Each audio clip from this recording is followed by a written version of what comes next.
दोस्तों आदाब अर्ज़ है, मैं अनीस अहमद खान हिंद वॉइस से आपसे मुखातिब हूँ। मेरे साथ है मोहम्मद अहमद काज़मी साहब, इंटरनेशनल अफेयर्स में एक्सपर्ट है, ख़ासतौर पर जो इस्लामिक कंट्रीज़ हैं, मुस्लिम कंट्रीज़ हैं, उनके बारे में बड़ी गहरी नज़र रखते हैं। बहुत बहुत खैर मकदम है काज़मी साहब आपका। आपका एक चैनल भी मीडिया स्टार वर्ल्ड, उसमें यही इस्लामिक जगत की बड़ी अच्छी ताज़ा खबरें होती हैं जिनको आप भारत के किसी भी अखबार में नहीं देख सकते हैं। तो वो मेरी रिक्वेस्ट है कि आप उसे देखिए। काज़मी साहब एक बात बताइए कि वैसे तो हमारे जो आसपास है भारत के दो इस्लामिक देश माने जाते हैं, एक तो बांग्लादेश, एक पाकिस्तान ज़्यादा माना जाता है। बांग्लादेश अभी तक उसने ये नहीं कहा कि हम इस्लामिक हैं, लेकिन पूरी तरीके से वो इस्लाम मुस्लिम मेजॉरिटी है वहाँ पे। अब वहाँ पिछले कुछ दिनों से खिंचाव पैदा हो गया भारत के साथ। वैसे तो भारत के जो जितने भी पड़ोसी देश हैं उनके साथ संबंध अच्छे नहीं हैं। एक बार आपने एक बड़ी अच्छी बात कही थी हमारे चैनल पे आगे कि लोग दोस्त तो चुन सकते हैं, पड़ोसी नहीं चुन सकते। जी, लेकिन हम ना दोस्त चुन रहे हैं ना पड़ोसी चुन रहे हैं। किस तरीके से बात हो रही। तो अभी हाल के जो घटनाक्रम हुए हैं, तो हमारे यहाँ एक राम जन्मभूमि की राम मंदिर का शिलान्यास होना है, हमारे प्रधानमंत्री जी को करना है। वो बाबरी मस्जिद जहाँ गिरी थी वहीं बन रहा है। तो यहाँ के जो फॉरेन मिनिस्टर है मोमिन, उन्होंने एक बड़ा बयान दिया है कि इस तरीके से भारत ये सब करके मस्जिद की जगह मंदिर बना के ये सारी चीज़ें करके वो टू नेशन थ्योरी की तरफ बढ़ रहा है और बड़ा नाजुक मसला है। भारत को ऐसा नहीं करना चाहिए। तो हमारे जो गहरे ताल्लुकात हैं हमारे बांग्लादेश के, वो टूटने के कगार पे आ जाएंगे। इसी बीच देखने वाली बात है कि इमरान खान से शेख हसीना की पिछले हफ्ते काफ़ी लंबी बातचीत भी हुई है। तो आप किस तरीके से देखते हैं इसको? जी देखिए, पिछले कई साल से ये तो एक ट्रेंड सा बन गया है कि भारत के तकरीबन सभी पड़ोसी मुल्कों से ताल्लुकात ख़राब हुए हैं। और बांग्लादेश के साथ जो ताल्लुकात ख़राब होने का सिलसिला तेज़ हुआ, वो जब हमारे यहाँ भारत में CAA और NRC के ख़िलाफ़ जो प्रोटेस्ट चल रहे थे उस ज़माने में हुआ। चूँकि बीजेपी के अक्सर लीडर्स कहीं भी मुसलमान अगर नज़र आता है तो उसमें बांग्लादेशी कह देते हैं और मीडिया में शोर मचाते हैं कि बांग्लादेशी लोग, करोड़ों लोग यहाँ पर आ गए हैं। और आज तक NRC जो असम में भी हुआ है वहाँ भी कोई एक लिस्ट भी नहीं आ सकी कि बांग्लादेशी ये आए हुए हैं, बांग्लादेशी। हाँ, तो ये और कभी भी सरकारी सतह पर भारत सरकार ने बांग्लादेश को कोई एक लिस्ट नहीं दी 5 लोगों की भी कि ये बांग्लादेशी गैर कानूनी हमारे यहाँ हैं, आप इन्हें वापस ले लो। तो ये कथनी और करनी का इतना बड़ा फ़र्क है कि पब्लिक में एक मुसलमानों के ख़िलाफ़ मूड बनाने के लिए जिस तरह से जमात का नाम जिक्र करके कोरोना वाला हुआ, तबलीगी जमात का, बिल्कुल इसी तरह से बांग्लादेश का नाम इस्तेमाल करके सभी मुसलमानों को एक तरह से विदेशी साबित करने की कोशिश होती है। उस वक्त बांग्लादेश के फॉरेन मिनिस्टर ने इन्हीं अब्दुल मोमिन ने ये कहा था कि देखिए, नंबर 1 आप हमें लिस्ट दीजिए, हमारे लोग कहाँ हैं। दूसरी बात उन्होंने कही कि हमारे यहाँ भारत के लोग काम करने आते हैं और उन्हें हम एक टाइम का खाना फ्री खिलाते हैं। और अब हम उनकी लिस्ट तैयार करेंगे और उन्हें बाहर निकालेंगे। तो ये एक अच्छे ताल्लुकात को आपने ख़राब कर लिया सिर्फ अपनी वोटों की खातिर। तो ये एक बांग्लादेश के साथ चल रहा है। और अब तो बांग्लादेश जो है वो चीन के नज़दीक जा रहा है, बहुत नज़दीक पहुंच। कई चीज़ों के एक्सपोर्ट ड्यूटी वगैरह ख़त्म की है चाइना ने, और भी कई तरीके से वो दोनों मुल्क नज़दीक आ रहे हैं। तो अब जो भारत के साथ जो अयोध्या वाले मामले में उन्होंने कहा है, तो वो किसी हद तक ठीक है, इसलिए कि भारत जब पाकिस्तान के अलग होने की जो अखंड भारत की बात RSS के लोग करते हैं, उसकी बुनियाद में यही तो है कि वो जिस थ्योरी से पाकिस्तान अलग बना हम उसके खिलाफ हैं का मतलब हम टू नेशन थ्योरी को नहीं मानते।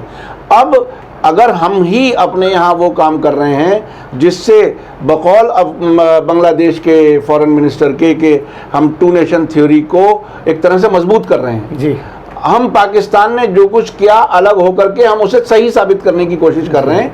तो ये बहरहाल पूरे मुल्क के लिए, जिस मुल्क की पहचान एक सेकुलर फेडरल रिपब्लिक की जो है उसको एक तरह से बहुत बड़ा नुकसान हो रहा है। तो मैं ये समझता हूँ कि ये बहरहाल सरकार के सोचने की समझने की बात है, लेकिन यहाँ तो उसको एक इतनी बड़ी इवेंट बना के पेश किया जा रहा है कि दूरदर्शन लाइव टेलीकास्ट करेगा और कई टेलीविज़न चैनल पहुंच जाएंगे जो वो गोदी मीडिया वाले हैं, तो सब पहुंचेंगे वो तो और उन्हें अच्छा, वहाँ सोशल डिस्टेंसिंग नहीं होगी और उन्हें तो ये लग रहा है कि जैसे बहुत बड़ा किला फतह कर लिया। सुप्रीम कोर्ट से जिस तरह का फैसला आया, जो लीगल एक्सपर्ट्स हैं वो आज तक कह रहे हैं कि जो फैसला है उसके सारे पेजेस पढ़ते चले जाओ आर्गुमेंट, उसमें ये उम्मीद ही नहीं लगती कि आखिर में नतीजा ये बताएगा जज जो कुछ बताया। भाई उसमें तो सुप्रीम कोर्ट ने अपने अधिकारों का पूरी तौर पे इस्तेमाल किया, कहा है उन्होंने। हाँ, इस्तेमाल किया।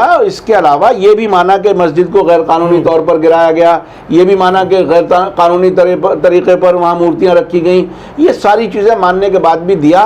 तो बहरहाल मुसलमानों के लिए या किसी और के लिए भी ये कोई और तो रास्ता था नहीं, जाहिर है सुप्रीम कोर्ट तो ये बांग्लादेश जो वोकल हो गया, अभी पाकिस्तान ने भी ऐसा कोई स्टेटमेंट दिया है शिलान्यास को लेके, लेकिन बांग्लादेश ने कह दिया और ताल्लुकात इनके कसीदा हो गए, उन पर खटास आना शुरू हो गई है। जी। अच्छा, पहले से ही चीन जैसा, अच्छा, जैसा कि आपने बताया ना कि इमरान खान ने प्राइम मिनिस्टर ने जो बांग्लादेश की प्राइम मिनिस्टर से बात की है, तो बहुत मुमकिन है दोनों ने इस पर राय मशवरा किया हो, और ये बहुत मुमकिन है कि पाकिस्तान और बांग्लादेश कुछ चीज़ों में वो अपने एक साथ वापस अपने रिश्ते जोड़ रहे हों, चूँकि एक ज़माने में एक ही मुल्क था, इस्लामाबाद से चलता था, लेकिन वो अच्छा, इसमें चीन का बड़ा हाथ माना जा रहा है कि चीन ये ताल्लुकात ठीक करा रहा है बांग्लादेश से। देखिए, वो बिल्कुल वो 100% सही बात है, चूँकि चीन एक ऐसा कॉमन दोस्त के तौर पर उभर के आ रहा है कि बहुत बिल्कुल मुमकिन है कि वो बांग्लादेश और पाकिस्तान को नज़दीक ला रहा हो।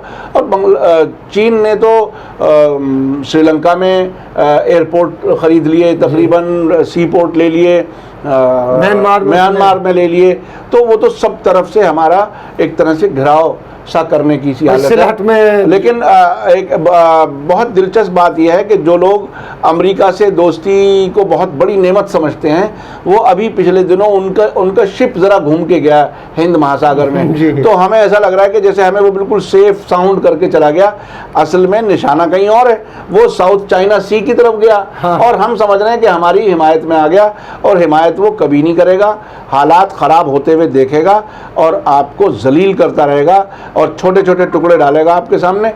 कुछ साथ बांग्लादेश की लड़ाई में भी उसने आपका साथ नहीं दिया था, भारत का साथ नहीं दिया था। उसके और इस वक्त भी ट्रंप का जो कभी कभी बयान आते बिल्कुल ऐसे आते हैं कि मतलब हिंदुस्तान को मानते ही नहीं है, हिंदुस्तान को धमकियां दे देता है। हर कोई 6 महीने नहीं गुजरते जिसमें धमकी ना आती है। H1B वीजा उसने खत्म कर रखा है, जो लड़के ऑनलाइन पढ़ेंगे उनकी एंट्री बैन कर रखी है। वो है, ईरान से तेल बंद किया है, रूस से S-400 मत लो, सारी किस्म की तो अपनी 3 लेयर की वो सिक्योरिटी भी यहाँ पर प्रोवाइड कर रहा है। हाँ, तो वो सिक्योरिटी प्रोवाइड वो अपने इंटरेस्ट के लिए आ रहा है। मैं तो देखिए 98 में अमेरिका गया था, और उस वक्त पे अमेरिका में जो डिसीजन मेकर्स थे वो इस लाइन पर सोच रहे थे कि देखिए सोवियत यूनियन जो है वो ख़त्म हो गया, अब उसके बाद अब हमारी लड़ाई इंटरनेशनल टेररिज्म से है, यानी मुसलमानों से है। उसके बाद ये चूँकि इंटरनेशनल टेररिज्म किसी बॉर्डर में सीमित नहीं है, इसलिए हमारा नेक्स्ट टारगेट है चाइना, और उस लड़ाई में भारत से हम साथ लेंगे। ये बहुत क्लियर था 98 में। आज वो उसी लाइन पर चल रहे हैं। वो पोम्पियो और जयशंकर की बात हो जाती है तो फ्रंट पेज खबर आती है, लेकिन क्या उन्होंने ऐसी कोई हमें उम्मीद बंधा दी कि हम उनके आज तक तो ऐसा कुछ किया नहीं उन्होंने। नहीं, हथियार बेच रहे हैं, करने की उम्मीद ही नहीं करनी चाहिए। मैं तो इन उम्मीद करने वालों की बात यह है कि अगर बांग्लादेश से ऐसे ताल्लुकात स्ट्रेन होते रहे, तलख होते रहे, खटास आती रही है, तो ये तो भारत के लिए बड़ा नुकसानदेह। बिल्कुल नुकसान भाई, हमारा और उनका तो बॉर्डर भी आपस में कहीं मैं आपको बताऊं, मैं एक बार बांग्लादेश गया हूं और भारत का सामान बांग्लादेश में बहुत पहुंचता है, और उस वक्त ये 2001 के आसपास की बात है। तो वो लोग कहते थे कि जिस तरह से अगर आपको शिकायत है कि चाइना का माल आपके मार्केट में हर जगह है, हम यहाँ परेशान हैं कि हर चीज़ भारत की यहाँ पर आई हुई है और सब इलीगल आती है स्मगल होकर के। तो उनके यहाँ से ये तो जानवर भी इलीगल वहाँ जाते हैं। उनके यहाँ इस बात की फीलिंग बहुत पहले से है। मैं बांग्लादेश में कुछ सियासी लोगों से, दूसरे लोगों से मिला हूँ, उस वक्त सन 2001 के आसपास ये फीलिंग थी। तो अब तो जाहिर है वो फीलिंग बढ़ी है, और जिस तरह की 2014 से सरकार है हमारे यहाँ, और जिस तरह से समाज में एक तरह से वेमनस और दुश्मनी पैदा करने का इंतज़ाम किया गया है, उससे तो सभी दुखी हैं। मैं समझता हूँ पड़ोसी भी दुखी हैं, उसमें बांग्लादेश भी दुखी है। चलते चलते एक सवाल करूंगा आपको कि जिस तरीके से पॉम्प एंड शो से मंदिर का उद्घाटन कर रहे हैं, हाँ। और योगी कह रहे हैं कि हमने 500 साल की जंग जीत ली, हाँ, और एक कैप्सूल अंदर डाला जा रहा है जिसमें इतिहास हो। इतिहास में तो आपको पता है कि इंदिरा गांधी ने भी इमरजेंसी में लाल किले में एक कैप्सूल दबवाया था जिसमें सिर्फ उनकी स्तुति गान था। यहाँ पे ये भी दबवा रहे हैं, उसमें मोदी जी का गान होगा सारा के ये मंदिर जो खड़ा हुआ मोदी जी ने जीत के खड़ा किया। तो इससे अच्छा, उसमें कमाल ये है कि ये सरकार कोर्ट के फैसले को भी अपनी ही अचीवमेंट मान रही है। यानी ये जाहिर करते में इन्हें बिल्कुल शर्म नहीं आ रही कि हमारे कहने से हुआ है। ये इसको अपनी सरकार का अचीवमेंट मान रहे हैं। बस ये थोड़ी सी रह गई चूक के वो चीफ जस्टिस जो एमपी हो गए हैं राज्यसभा के, उनको इनवाइट नहीं किया इन्होंने उद्घाटन में, क्योंकि हर किसी को, आडवाणी जी तक को इनवाइट किया है। चलिए, बहुत बहुत शुक्रिया आपका कि आपने वक्त दिया, और एक ऐसे पहलू पे जो भारत के अखबारों में तो कहीं आता नहीं है उस पर डिस्कशन किया। इसी के साथ चलते हैं वापस स्टूडियो।